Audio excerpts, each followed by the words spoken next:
Yeah, so I'll get started. I'm Austin Hesslinger. I'm the private land biologist for American Bird Conservancy. I'm based in Kalkaska. That's just kind of where I live. My home office is actually the Bel Air USDA office.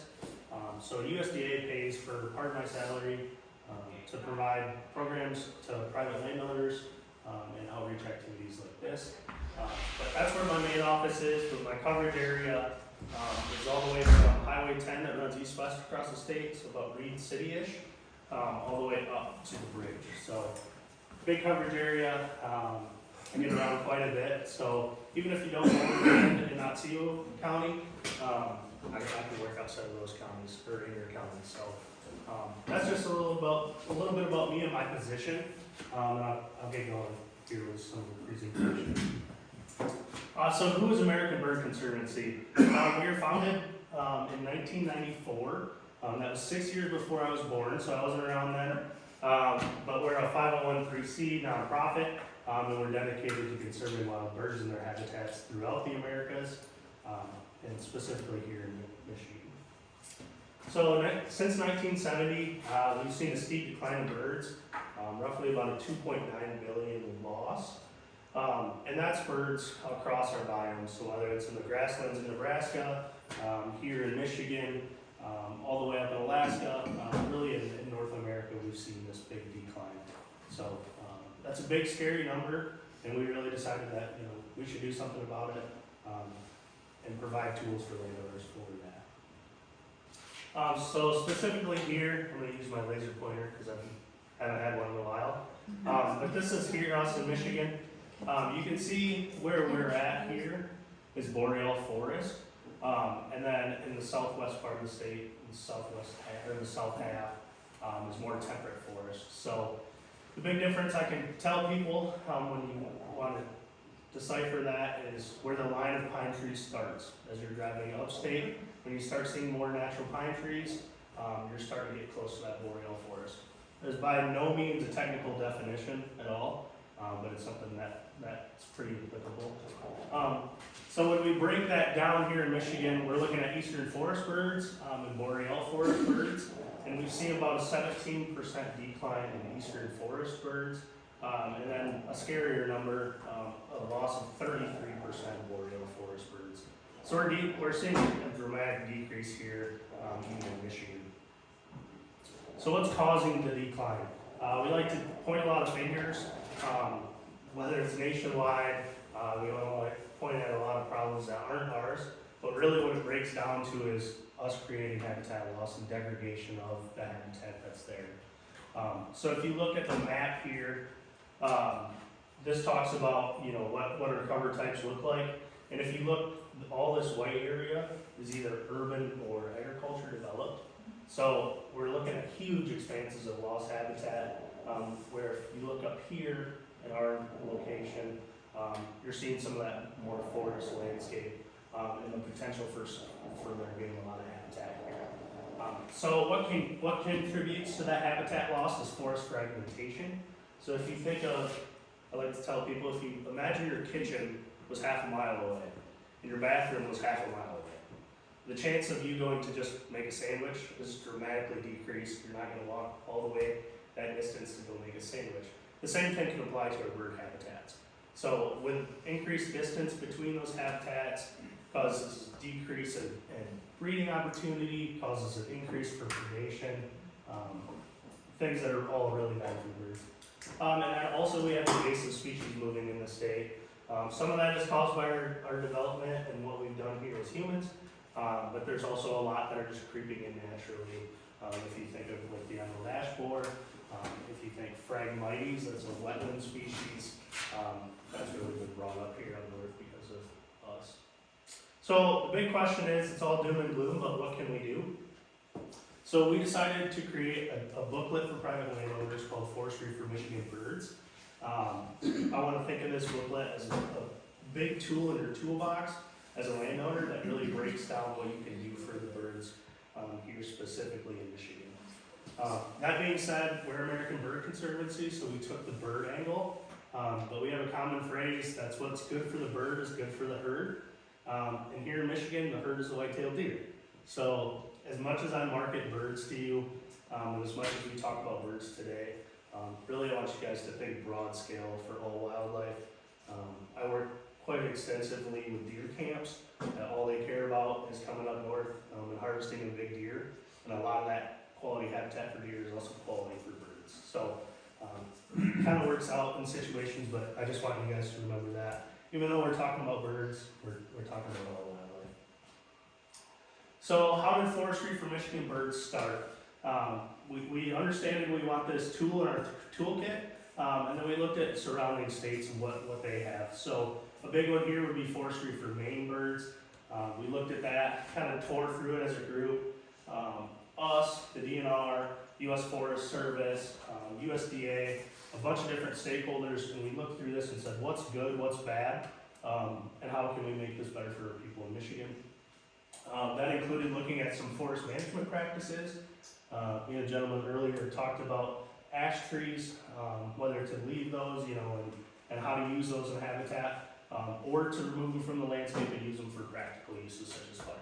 So that's included in the booklet. I really like that for landowners. It gives you a good idea what you can do on your property.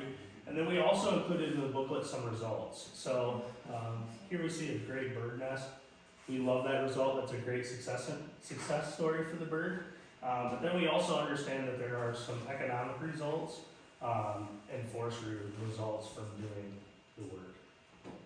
So we have two booklets here. They're in the back. I think I have a box of 150 of them with me. So please take one. I'm a bird nerd and a wildlife guy, so I read both of them. So they're different. They just don't have a different color. They're both different. Yeah, they're a little slightly different. So the manager one is a lot more technical and in-depth. Uses a lot more of prescription words and really deep. My grandma doesn't like this one, but my grandpa loves it. Put that in perspective. And then the forest owner one's a lot more broad, easy to read. Kids actually really like that one. So I like to read them both side by side, but they're both essentially the same thing. So like I said, our influences came from some nearby states, and actually New York. They had these short little pamphlets, so we kind of collaborated all our ideas and ended up coming with our Forestry for Michigan Birds booklet. It's also downloadable on Michigan Audubon for free. I like to put this on there because then you can get it on your phone or a laptop at home. So that option's there too. And then the web address for that's in the booklet too. So for those booklets, we looked at 20 species in Michigan that we're seeing a big decline in. We also included a wide variety of species that are game species, such as American woodcock, and then some threatened and endangered species like the Kirtland's warbler. The other thing when looking at this book and creating this book was looking at the variety of habitats. So looking at the Kirtland's warbler, they thrive on a really successional jack pine, young jack pine. So that's a habitat consideration, whereas then if you look at like the broadwing hawk, they're looking at for more older story forests with really a tall canopy. So we wanted to encapsulate a bunch of different birds with a bunch of different habitats to focus. Now this is where it gets cool, the breakdown of the book. So with each bird, it gives you a forest class, age class type, how to identify that bird, what call they make, what their nest looks like, what food they eat, their size and climate, vulnerability. But I think the coolest part about the book is these little pictures. So it can kind of show you what your forest could look like or what your forest should look like for these birds. So it's really easy to go outside and look at, what your property is and if it fits it, and maybe I can see a Swanson's thrush there because my forest looks like that one. Or my neighbor has a ton of jack pine, maybe there's a Kirtland's warbler in there. So that gives you a really good visual idea instead of just reading a bunch of words.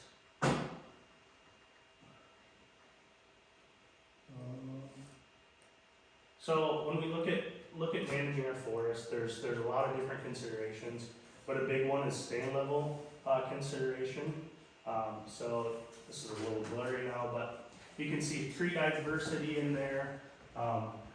You can see gaps, so gap spaces in the canopy, creating some openings that maybe aren't there or overgrown. Oh, thank you, Kelly. including some larger diameter trees, having some softwood trees in there, and then downy wood material. Yeah, so I kind of went through that a little bit in the last slide, but a good way to look at it is these two forest types. We would call this one the green wall. If you're trying to get through there and navigate through that, that can be really difficult, especially if you're a little bird getting away from a hawk or a coyote. It can be extremely difficult. And then on the other side of things, we don't want a forest that looks pretty uniform. So if I had to guess, this forest type down here probably was uniformly harvested at one point. It looks like a lot of similar species. So it's kind of the yin and the yang here of both extremes.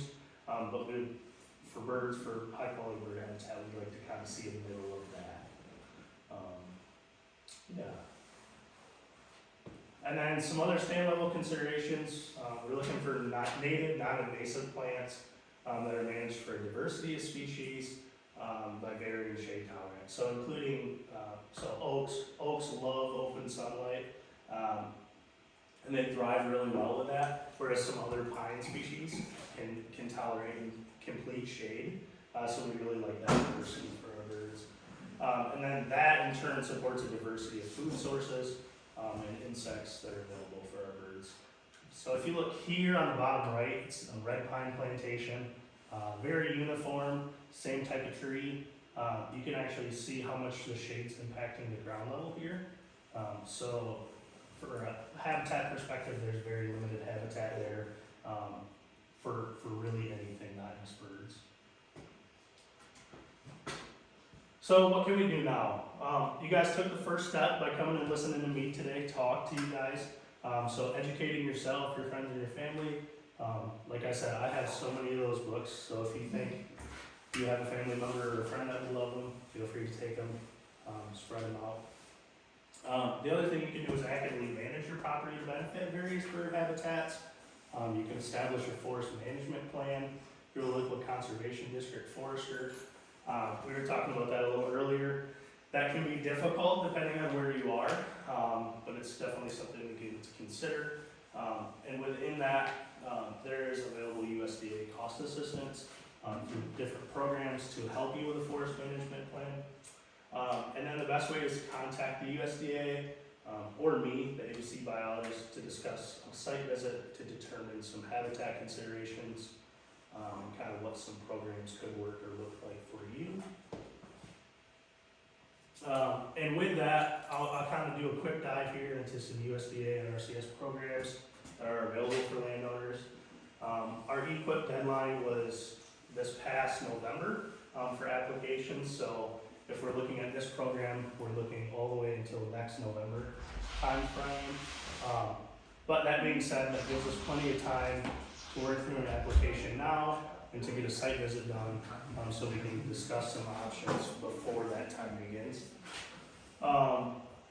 That being said, with EQIP, there's various contract lengths to accommodate for landowner objectives. So, you know, we're talking about birds here. If you're not wanting to do something for birds and you're wanting to do just something as simple as a forest management plan, we can meet that objective that way. I like to tell people, if we had a whole day and night, and probably the next day, we could go through all the NRCS and USDA practices. So what I like to tell a lot of people is, if you can dream it up, there's probably a practice to help you get that way and to meet that objective. Some of the common practices we see here in Michigan are brush management, tree and shrub planting, and those are all called timber stand improvements, but really a wide variety of timber stand improvements can be done to a property. But that's really kind of what we've been diving into here for forestry for Michigan birds, and just where we're at. We have a lot of forest around. The other cost share assistance program that we work through is CSP, which is Conservation Stewardship Program. Same thing, there's a wide variety of conservation enhancements. These are actually more specific than EQIP practices, so you can do a lot more things with them. The contract length is only 5 years, so it's a shorter contract. There are some higher payment rates with CSP compared to EQIP, so that's an incentive for some people, and some of that depends on your conservation enhancements. So if you're doing more of a wildlife-based enhancement, that's gonna look a little bit different than if you're just gonna do, kind of a uniform, almost commercial enhancement. I can't remember if it was an NRCS employee or a supervisor that said it, but CSP assists landowners for habitat management that they're actively completing or plan to complete. So, I would say that most private landowners, have kind of a plan of what they want to do for their property, whether it's managed for economics, or whether it's managed for wildlife, or whether it's to manage for viewing. Typically, people have a plan for their property, and this program's great at helping you meet those objectives, through a contract basis. So, that being said, I'm spewing a lot of words. There's all kinds of acronyms, all kinds of programs out there. These are the two main that I really work under, and to get that process started would be to do a site visit with me or with NRCS. So the district conservationist here is Ryan. He's a great guy to work with. Honestly, probably one of my favorites in the area. So he understands the wildlife perspective great, and he can help navigate this along with me.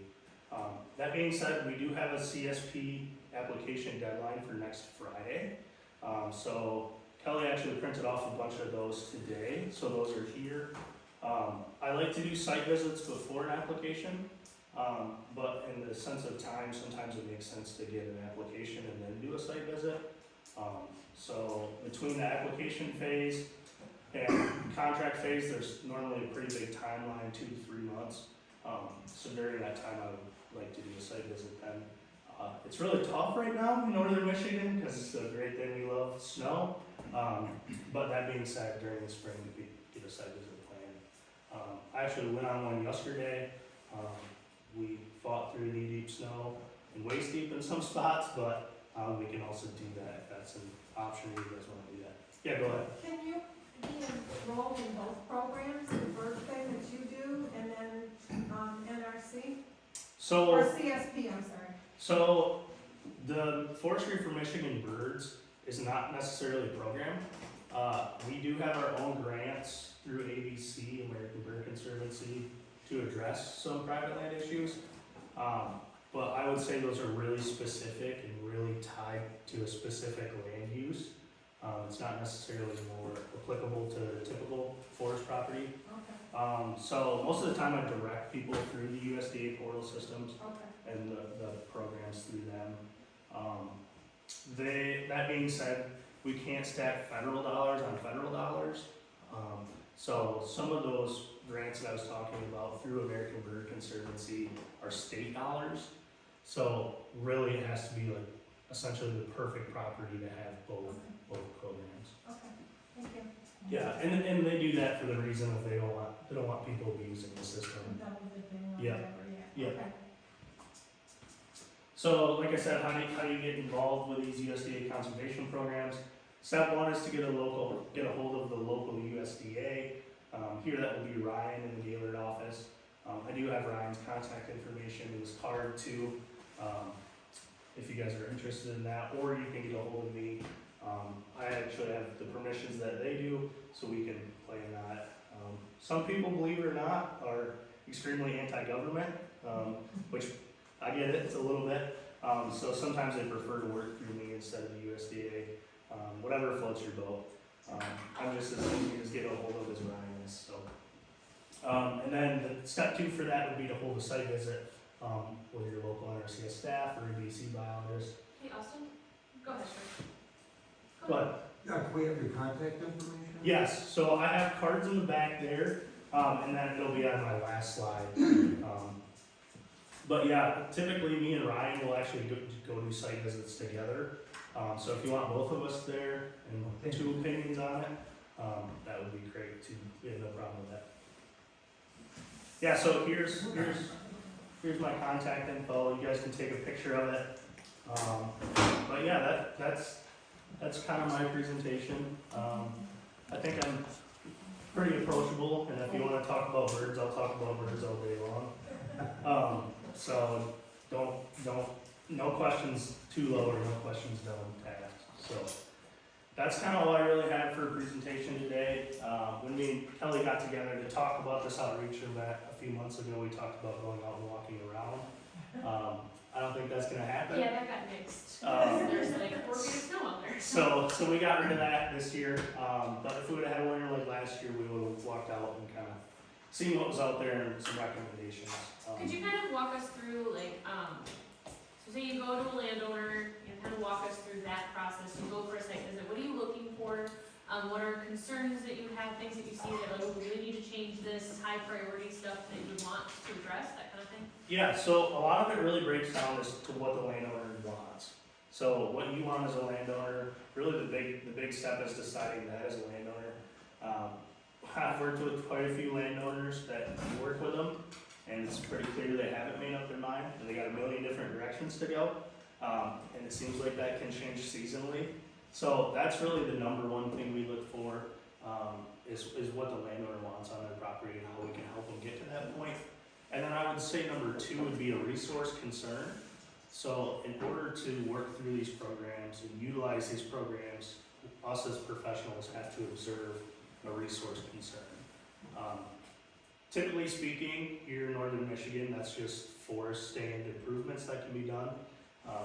Typically speaking, there's always habitat improvements that can be made, and that's always a resource concern. So just because you look out on your property and you don't see erosion and you don't see pollution issues or things like that, doesn't mean that there's not a resource concern there. Work a lot with different landowners that, let's say they have a pretty standard red pine plantation or they have an old Christmas tree farm.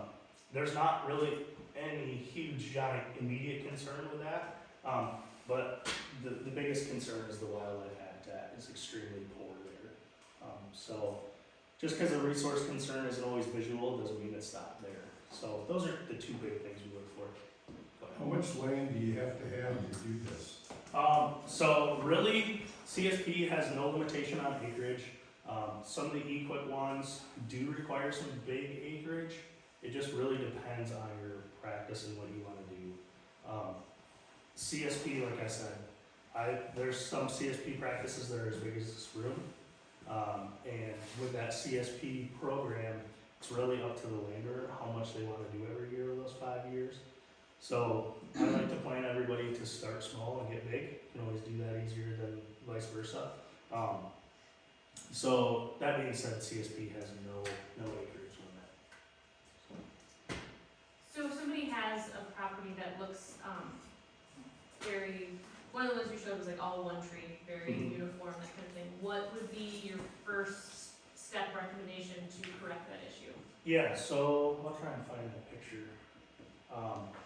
So typically what I would recommend there would be to harvest. So like take these red pines for example, would be to harvest and create some openings in there.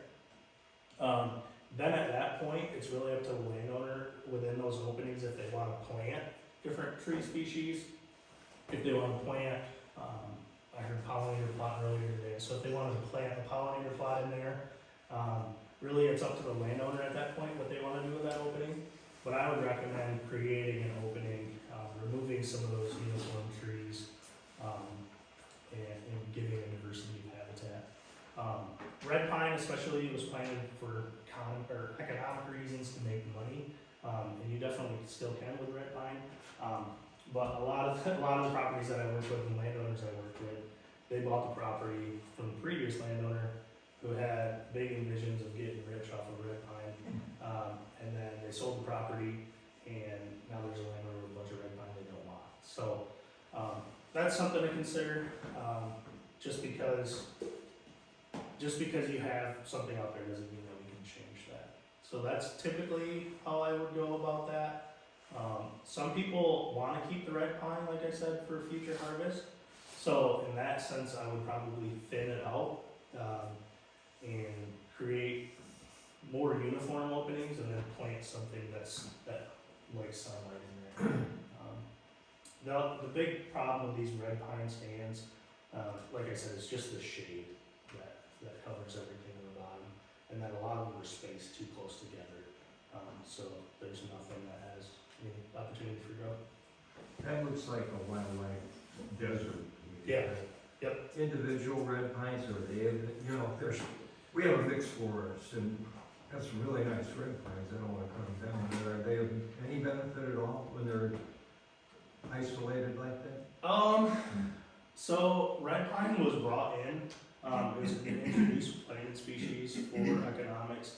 It grows quick, it grows really straight, so it makes great telephone poles. There actually is some value, so goshawks is a good example. Goshawks in Michigan normally, before our red pine plantings, what they would do is they'd roost really, really high up in mature forest. Because we cut a lot of those down, we planted a lot of red pine. Well, red pine grow fast and very tall, so the goshawk actually started nesting in these, probably in the last 50 years or so. So we're actually seeing some wildlife use, but not a ton. It's almost the sense the birds don't know if there's use for it or not yet. It doesn't provide any food for them, but there is some structural considerations for sure. There's not any food here, but I often see, I'm a turkey hunter, so I turkey hunt quite a bit in spring. I often see turkeys in here. I think that's because of the cover they get up top. An eagle or any hawk over top can't get down and get through there. So to say there's no value, I think is a little extreme, but in this case, when there's that many, I think there's not a lot of value, but spaced out, I don't see a problem with it. Okay. What about the reverse situation? So what if you have an extremely dense forested area that's virtually unpassable? Yep. What would be the first steps in that situation? So this would be kind of a good example. You're talking something like this. Yeah, so kind of the same application a little bit is I would kind of clear out some of these bigger, taller ones, and then at the same time clear out some lower ones. So really open it all up. If I had to guess, this is probably a trail, and this is probably where all the sunlight came through. And if you go behind this initial green wall, it's probably more open. So really getting a good idea of what's behind that green wall, and like I said, yeah, create more openings. There's no problem at all with really thick vegetation, just not throughout the whole property. That's really when you start to see a steep decline in wildlife habitat. Good question. Is there any species in particular that you would recommend first when looking at wildlife plantings, birds, deer, anything? Like what's your top choices for them to be able to plant, for landowners to be able to plant, and then kind of go down as to what might be available to them, looking at obviously the supply in the area. Yeah, so, typically speaking, I really like to start landowners with quick growing, high food value species. So if you think of elderberry, brambleberry, apple trees, if you think more of the food side of things, that's where I really like to start with landowners. That being said, you see a quick return for landowners, so it's really easy to look out on your property and see a deer eating a bunch of your elderberries and go, oh yeah, look, I did that in 1, 2, 3, 4 years. Whereas if you plant a white oak, it could be your kids before they see the benefit, the next generation. So that's where I really like to get started for landowners. That being said, typically those are very available. I know Conservation District in Kalkaska, their tree sale just opened last week. I think your guys. See, ours, we are taking orders right now, so I have a couple of copies of our tree sale back here, but it's also on our website, and you can order through our website. We have a large variety of shrubs, trees, small fruits, apple trees, fruit trees, that kind of stuff. And those orders are due March 21st, but we do accept walk-ins at the sale, which is May 2nd and 3rd. Right here. Question about the trees, we've bought trees from you guys before, and I can't remember, are the older trees that have been, established for up to 4 years, Yes. do they come bare root too, or are they in pockets? Yes, so all of our trees come bare root, Okay. except for we do sell some 6-inch containerized conifers. And containerized meaning they have a soil plug, so they're not actually in a pot, they're just like in a 1x5 soil So plug. those might be the 2-2 ones or something. Those would not be 2-2. Oh, That's okay. that's a whole different Oh, all right. numbering system. Okay, But pretty much everything else is bare root, except for some of our small fruits. okay, thank you. Yeah, so that's what I really like to recommend to landowners, and some of that does have to do with the fact of how easy it is to get them. Most of your conservation districts sell them, a lot of your private companies will sell them. I do get a little bit scared with dealing with some of those because they're actively trying to sell you a product, they're actively trying to sell you what they think is the best, which in reality it might not be the highest quality wildlife value tree out there. That being said, through our programs, we have a list of about 220, 250 species that you can choose from. And all of those are native to Michigan, all of those have wildlife value. So through those programs, you essentially ensure that you have to pick native, high value species. That being said, that's kind of the route I like to take a lot of landowners. Like I said, it really depends on landowner objectives. So, like some of those bigger deer camps that I work with, that they've had members for 80 years, and their kids are already members. In that sense, I like to promote a lot of oaks. Here in Michigan, speaking, because of the history we've had with harvest and a lot of sunlight, we're starting to see a lot of maple beech encroachment, and we're seeing a lot of forests that used to have this high diversity of oaks, used to have a lot of diversity of pine, and now it's essentially just a maple plantation. That wasn't intended for it to be that way, I'm sure, by the landowner, but that's kind of what happened. So if we look at more long-term plant species, tree species, I really like to go with those oaks. I really like to go with some cedars if you can keep them away from the deer. That can be really tough. That being said, because of the status of northern Michigan, a lot of the trees and a lot of the things you're gonna plant have to have the protection from deer, so we have that built into your programs. So some of the cost assistance that's provided, or can be provided, includes the cost of tree protectors or tree tubes, and that's built in that because, yeah, what's good for the bird is good for the herd, and the deer will eat anything you plant out there if you don't. So, especially on a year like this. So, yeah, hopefully that answers your question. Yep. How does climate change affect the tree species? Yeah. That we have today versus maybe here in 20 years or something? Yeah, so we're seeing trees grow actually at a faster rate than some of them have ever before. That is creating essentially a race for space, is what I like to call it. So a lot of those maples are growing faster because they're having better growing seasons and they're out competing things quicker. So we're actually seeing birds now, their migration windows are a little bit different than what they used to be, and how far they go north is changing for nesting. So, let me try and find that map for the boreal forest birds.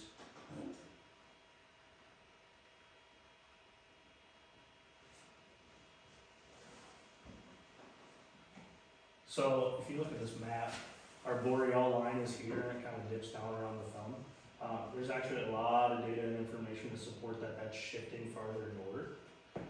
So we actually have our grant that's being proposed right now in the Fish and Wildlife Service to look for Connecticut warblers.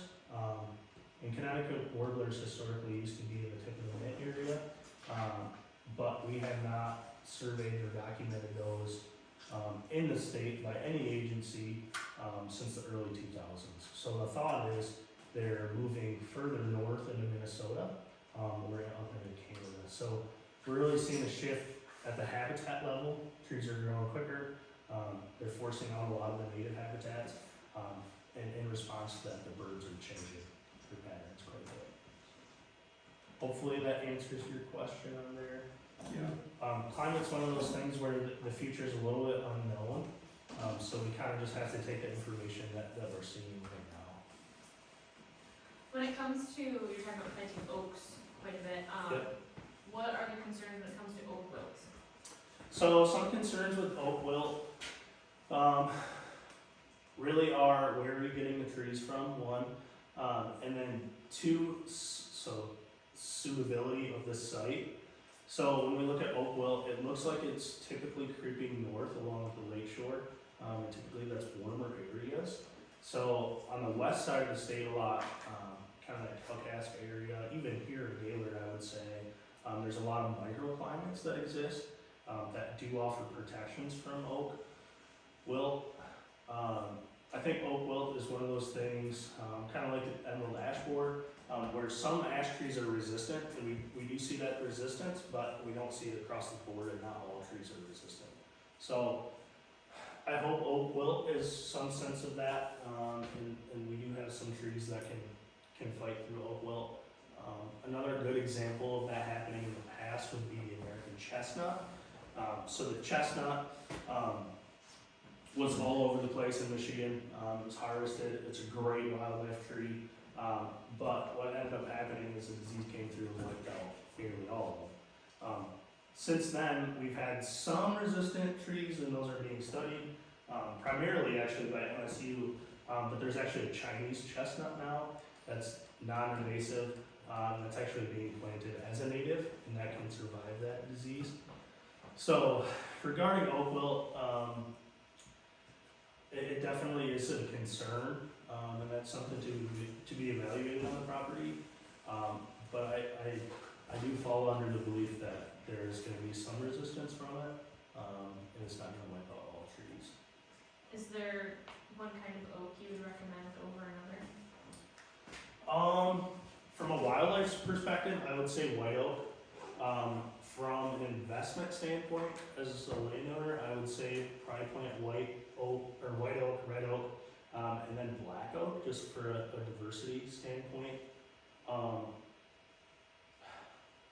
You could maybe add bur oak to that list in the southern parts of the state, but probably not this far north. So I love the diversity. I also love the investment aspect of it. If oak wilt does come through and it has a preference towards white oak or red oak, and you have both options there, and your chances are higher of it to not impact you. So yeah, that's kind of my opinion there, and I really apply that the diversity thing with whatever practice we do. If it's a pollinator plot, you're gonna have a better wildlife return if you have a higher diversity mix. When you mentioned Kirtland's warbler, Yeah. wasn't there an update recently on their population? Are they doing better? So that's a big ball of twine to unwind.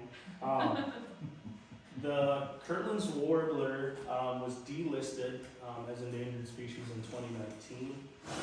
Since then, we've seen a lot of habitat work that isn't being done, and partial to that is funding. Because it was an endangered species list, there was a lot of funding going at it, a lot of work focused on it, and that's since changed. Not that none of the work's being done, not that there's nothing being done, there definitely is still some work being done.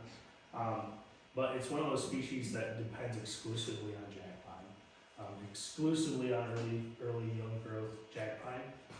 That being said, in the last 50 years or so, the timber market's changed drastically. And the jack pine market that used to be there, it used to be strong, really is no longer there. So finding people to actually harvest the jack pine in the correct fashion for the Kirtland's warbler has decreased and almost gone extinct. So that's a really big hurdle that we're meeting, management for that. And then also just the fact that the timber market isn't there is really hurting us. Jack pine, or Kirtland's warbler, excuse me, prefers jack pine 20 to 40 years. At 40 years, there's just a steep drop off of use. In fact, it's virtually useless to them. So at that point, we're looking at 60 to 80 years is what was planned for harvest. But if you're basing your harvest off a market that's not there now, predicting that out 80 years can be a little scary, 60 years out. So there's a lot of jack pine that was harvested, during that 2012 to 2020 window, I would say. And a lot of that is because it was planted so far back. So, Kirtland's warbler is one of those bird species that if we don't do management of it, if we don't take care of the jack pine, the Kirtland's warbler is probably going to be gone. So, it's expected to kind of be an up and down cycle, with whatever the jack pine state is. So, that's one we're actively working with a lot of different stakeholders, the DNR, U.S. Fish and Wildlife Service. We actually have 2 people on American Bird Conservancy staff, that all they work on this Kirtland's warbler exclusively. So, there's still a lot of work kind of be done for it, but it's one of those things that it might be death by 1,000 cuts. So, What makes the older jack pine so useless to you? so a lot of it is the habitat just grows up and because it's too open. So, my mom calls them the ugly pine trees, which I get a little bit. And when they get older, they open up. They actually won't grow like a secondary level, like a lot of pines. So there's a huge opening. So for nesting sake, it's just too much predatory impact. The birds think it's too open, so they won't nest in there. Go ahead. Do you promote feeding birds? In the past, there's been some controversy. Yeah, so there's definitely some controversy there. I would say pre-bird flu, yeah, absolutely. Since then, bird flu's really been a big impact on birds. I personally do, as long as you clean feeders and keep them clean. As long as you want. Clean feeders, and keep those bird feeders clean. American Bird Conservancy, we do support it, but it's one of those things where you kind of got to do it. You got to do it the right way and keep things clean for the birds. And there was one other thing I saw the evening grosbeak. Mhm. We have a ton of them around us. Is it because of our forests? Yeah, yep. Yeah, so it's a lot of your forest and then what's around you food-wise. So evening grosbeak really is a seed-dependent species. They like some of those bigger seeds, as you can see from their beak. They got a big beak on them. So that would be why you're seeing a lot of them around. I would say, I like to tell people, as much work as you are feeding them, try to provide as much work into the habitat and nesting for them. So, my grandma loves to feed birds, and I think she about had a heart attack when we cut some trees down, in her back 40 for some birds, but eventually she started seeing them nest in there. So, I like to promote more of the long-term benefits for the birds instead of just a short feeding window for them. Well, we do them year round. Okay. Yeah, Yeah. and boy, they sure love our feeders, so we'll get a dozen of them at a time. Yep. You know, Yeah. That's beautiful. Yeah, they're gorgeous. They get pretty sassy too. How do you keep the squirrels out of the feeders? I mean, That one we haven't I vetted. bought one of those spring-loaded feeders with the door, you know? Yep. Then I bought that metal cone, the inverted cone. I mean, I don't know. Yeah. Yeah, it's tough. My dad, I think he texted me yesterday. I think he's had 9 of them, and then the other day he had 12 of them out there. If you figure it out, let me know. But what my dad does is he'll put a bird feeder pole and then he'll grease the pole, which is actually pretty comical. Because they climb up the pole thinking like normal and then they'll slide down like a fireman on the fire pole. So that's the way he does it, but we haven't found a good way. Yeah, my dad did that, and then they just started jumping out of the trees like 20 feet to the feeders. It's insane. They can jump. Oh yeah. You mentioned that you're a turkey hunter. What recommendations do you have if you want to improve turkey habitat on property, whether it's already open or it's fenced? What are the turkeys like? Yeah, so turkeys can be a tough nut to crack, just because in the spring they act a lot different than the fall, and in the winter they're a lot different. They love bird feeders in the winter for sure. A lot of the turkey decline we're seeing in other states is because there's not open spaces for them. So I would say if you're a typically 90% forested landowner, I would say creating openings for them.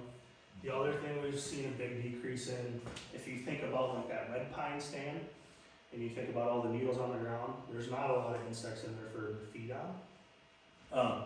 So whenever we talk about creating more bird habitat and creating more food, we talk about bugs. So same thing applies for turkeys. Creating some pollinator plots or conservation cover. Alfalfa's a really good plant for turkeys. One, because they'll actually want to nest in it. So if you don't harvest it, they can nest in it. Two, it creates a lot of bugs. So that being said, don't go get your local farmer's co-op alfalfa. That's drastically different than wildlife co-op or wildlife alfalfa.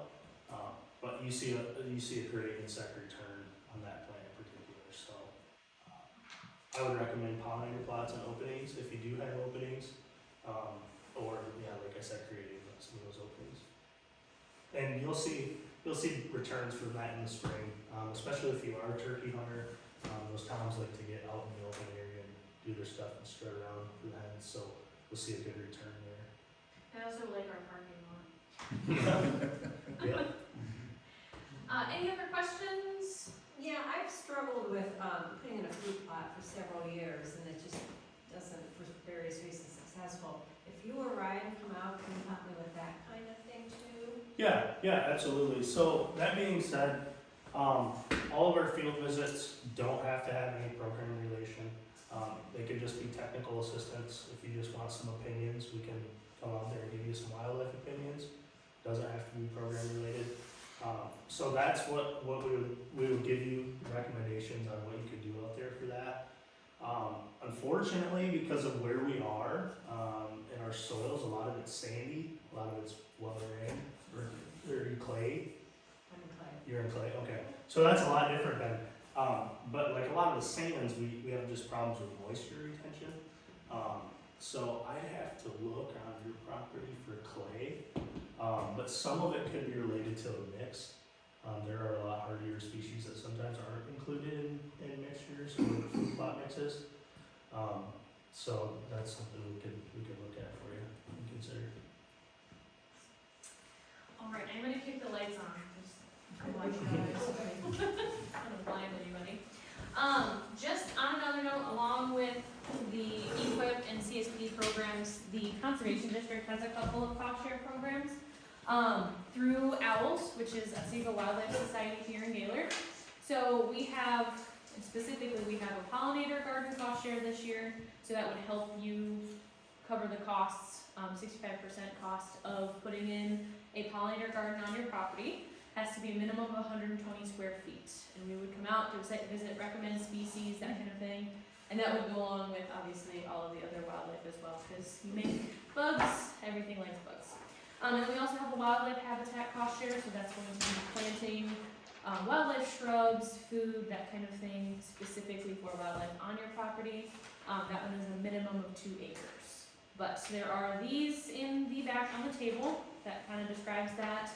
And then they're also on our website. If you are interested in those, you can just give our office a call or shoot me an email. All the contact info is on there. And we can get a site visit scheduled for you for that as well. Is that specific to Otsego County? That is Otsego County only, yep. All right, any other questions? Yeah. Well, he mentioned elderberry for quick deer feed. Yes. Is that on your sales? Yes, we do have elderberry this year. We were only able to get it potted, so they're individual plants in a pot versus like a pack of 5. We could not find it almost anywhere this year. It's the only place Is we it could get it. spread if you get one? Yeah, you'll get some. Obviously, it'll like seed itself and things. Eventually, it'll take some time, and you can buy more than one pot, obviously. But usually, we sell elderberry in like a pack of 5, 10, 25, etc. But we were unable to get it like that this year. so Is it's there potted. something else that's just as good or almost as good? Just as good or almost as good? For quick, I mean, I got overplanted, but that's the big. I'd look at some of your plum species. There's a lot of good plums out there. They can be a little more difficult establishment. Service berries, I did one. Chokeberry. Crabapple. Yep. Yeah, we have 2 kinds of crabapple this year. Indian summer and thank you. I was like, what's the other one? So yeah, so there's definitely a lot of options. and that we have a lot of other shrubs as well, and small fruits and things that would provide food on a quicker basis, like blueberries and strawberries and all that kind of stuff. Any other questions? Yeah, if you want a list of some of those trees, Yeah. for our programs, I could shoot you that list, just so you know. Just check them off on an order form. Yeah, I can do that too. Well, thank you all for coming. We are gonna have more of these. We have a few coming up as well. There's a fruit tree care workshop at the end of March. So that's gonna talk about caring for your fruit trees, how to make them the most productive, pruning, that kind of thing. We will have some soil health workshops coming up as well, how to test your soil, how to make sure you have good soil, how to get good soil, etc. And if you have any questions or anything, obviously you're more than welcome to reach out to myself, Austin, Ryan. We are here to help you with your land. But if there's no other questions, that is our program for today. We were gonna head out in the garden, but there's like 4 feet of snow out there, and I don't think anybody wants to trudge through that today. So maybe next time we host this program, we won't have quite as much snow, and we can go out and look at some like real life examples. But keep in mind that the garden is open year round if you want to look at some examples of how to use some of these pieces as well.